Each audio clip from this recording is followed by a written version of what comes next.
Hello guys, welcome to सार्थक study solution. आज हम डिस्कस करेंगे गवर्नर जनरल एंड वाइसरॉय के बारे में और कॉन्स्टिट्यूशन असेंबली कैसे बनी है उसके बारे में डिस्कस करेंगे।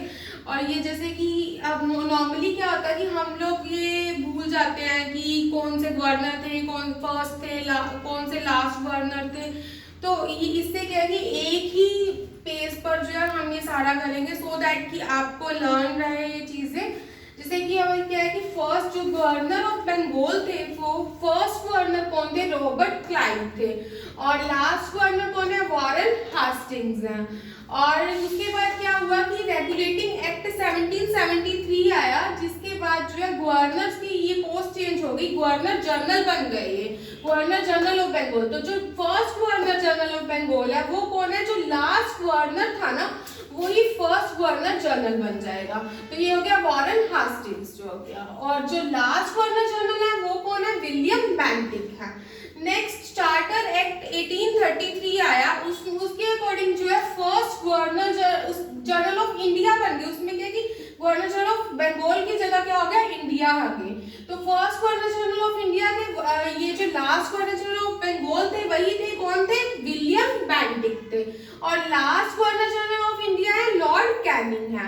तो उसके बाद नेक्स्ट क्या हुआ कि गवर्नमेंट ऑफ इंडिया एक्ट 1858 आया, जिसमें क्या हुआ कि जो रिवॉल्ट ऑफ 1857 था उसके कारण लोग भड़के हुए थे। तो इन लोगों ने क्या करा कि एक इनमें पोस्ट का नेम ही चेंज कर दिया कि एक नए सिरे से चीजें आई हैं। तो इन्होंने ये करा कि गवर्नर जनरल ऑफ इंडिया की जगह वॉइसरॉय ले आए। वॉइसरॉय कौन थे कि बाकी काम सारी चीजें वैसे ही चली, जस्ट एक इंडियंस को ये शो करने के लिए कि हम लोग आपके लिए कुछ चेंजेस कर रहे हैं सो दैट कि जो रिवॉल्ट उठा है, लोग भड़के हैं, वो शांत हो जाए।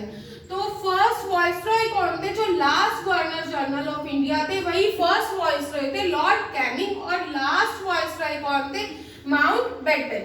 और इसके बाद हमारे पास आया इंडिपेंडेंस ऑफ इंडिया एक्ट 1947।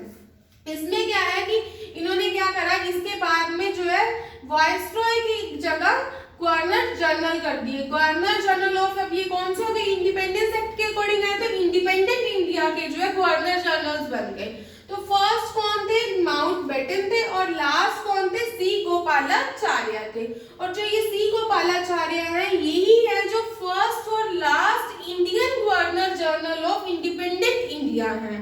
और इसके बाद क्या हुआ, कॉन्स्टिट्यूशन बन गया हमारा 26 जनवरी 1950 को। और उसके बाद से जो है इस पोस्ट को भी, governor general of independent India की पोस्ट को भी खत्म करके बना दिया कि प्रेसिडेंट की पोस्ट बना दी गई। और इसके बाद ये हमारे पास एक ना मिशन आया था, कैबिनेट मिशन, जो कि आया था 1946 में आया था। और इसमें जो टोटल जो मेंबर्स थे वो थे 3 मेंबर्स थे। और इनके प्रेसिडेंट कौन थे, सर पैट्रिक लॉरेंस थे। तो और इन्होंने ये कह दिया था कि जो इंडियंस हैं वो खुद अपने आप अपने कॉन्स्टिट्यूशन का निर्माण करें।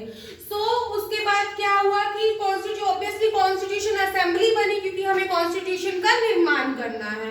तो एक डिवीजन हुई 1947 में। क्या हुआ, इंडिया और पाकिस्तान दो देशों में क्या, इसमें क्या कि इंडिया की 2 डिवीजन हो गई, इंडिया और पाकिस्तान में। तो बिफोर डिवीजन कितने मेंबर्स थे और आफ्टर डिवीजन कितने मेंबर्स थे। बिफोर डिवीजन तो थे, टोटल मेंबर्स थे 389 और इलेक्टेड मेंबर्स थे 296 और नॉमिनेटेड मेंबर्स जो थे वो थे 93। एंड आफ्टर डिवीजन जो मेंबर्स रहे वो क्या थे कि टोटल मेंबर्स 299 थे, इलेक्टेड मेंबर्स जो थे वो थे 229 और नॉमिनेटेड मेंबर्स थे 70। एंड वोमेन जो थी इन मेंबर्स में से, ये टोटल मेंबर्स में से वोमेन कितनी थी, 15 थी। और एक थी जो कि मुस्लिम वोमेन थी, ओनली 1 मुस्लिम वोमेन थी, उसका नेम था बेगम अजीज रसूल। और मीटिंग्स ऑब्वियसली अब हमें क्या करना है कि हमें कॉन्स्टिट्यूशन का निर्माण करना है, तो उसके लिए हमें मीटिंग्स तो करनी ही पड़ेगी ना। तो इसकी जो मीटिंग्स थी, फर्स्ट मीटिंग जो हुई वो कब हुई, 9 दिसंबर 1946 को हुई, जो जिनके इसमें क्या हुआ कि एक टेम्परेरी प्रेसिडेंट का चयन किया गया। टेम्परेरी प्रेसिडेंट जो है कि एज के अकॉर्डिंग बनाया गया कि जो सबसे ज्यादा ओल्ड एज है। तो वो कौन थे टेम्परेरी प्रेसिडेंट, जो फर्स्ट थे वो थे डॉक्टर सच्चिदानंद सिन्हा। उसके बाद सेकंड मीटिंग हुई 11 दिसंबर 1946 को। और इसमें इसमें परमानेंट प्रेसिडेंट जो है बनाए गए। कौन थे permanent president? Doctor Rajendra Prasad. And third meeting जो हुई 13 दिसंबर 1946 में हुई, इसमें क्या था कि जवाहरलाल नेहरू ने ऑब्जेक्टिव रेजोल्यूशन दिया था, और ये जो ऑब्जेक्टिव रेजोल्यूशन था ये एक्सेप्ट कब किया गया? 22 जनवरी 1947 को एक मीटिंग हुई थी, उसमें जो है इस ऑब्जेक्टिव रेजोल्यूशन को एक्सेप्ट किया गया था।